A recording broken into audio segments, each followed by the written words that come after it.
Budget سال 2025-26 اگلے مالی سال کے لیے تقریباً 18,000 ارب روپے کا بجٹ آج قومی اسمبلی میں پیش کیا جائے گا، جس میں تقریباً 2,000 ارب روپے کے نئے ٹیکس زائد ہوں گے۔ تمام شعبوں میں ٹیکس استثناء ختم کرنے کی بھی تجویز ہے۔ ٹیکس ریونیو کا ہدف 14,131 ارب روپے، جبکہ نان ٹیکس ریونیو وصولی کا ہدف 5,167 ارب روپے تجویز کیے جانے کا امکان ہے۔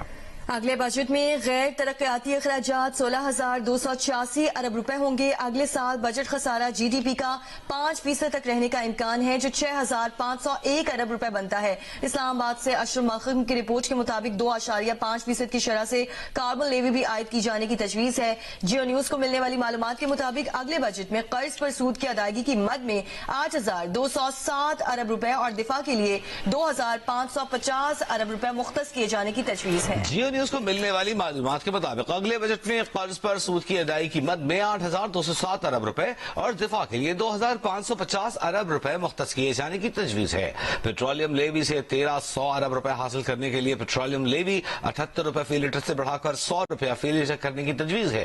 وفاقی ترقیاتی بجٹ کے لیے 1,000 ارب روپے کی تجویز ہے، جس میں 120 ارب روپے کی لاگت سے تعمیر ہونے والی N5 شاہراہ شامل ہے۔ اس کے علاوہ ریاستی ملکیتی اداروں کا ترقیاتی بجٹ 355 ارب روپے ہونے کا امکان ہے۔ صوبوں کو اگلے مالی سال کے دوران 8,206 ارب روپے منتقل کیے جائیں گے۔ صوبائی ترقیاتی بجٹ کا حجم 3,300 ارب روپے ہوگا۔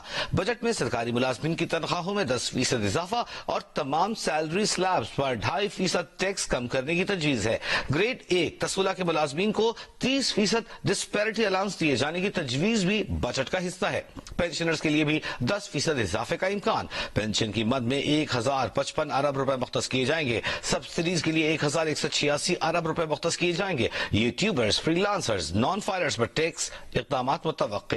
ذرائع کا کہنا ہے کہ حکومت ریٹیلرز پر بھی ٹیکس کی وصولی مزید سخت کرنے جا رہی ہے۔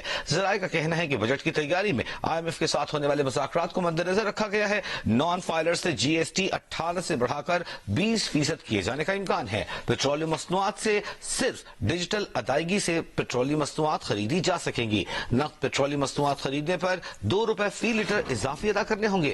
نان فائلرز کے لیے بینک سے 50,000 روپے سے زائد کیش نکلوانے پر ٹیکس کی شرح 0.6% سے بڑھا کر 1.2% کیے جانے کی بھی تجویز ہے۔ سول گورنمنٹ کے جاری اخراجات کے لیے 971 ارب روپے مختص کیے جانے کی تجویز ہے۔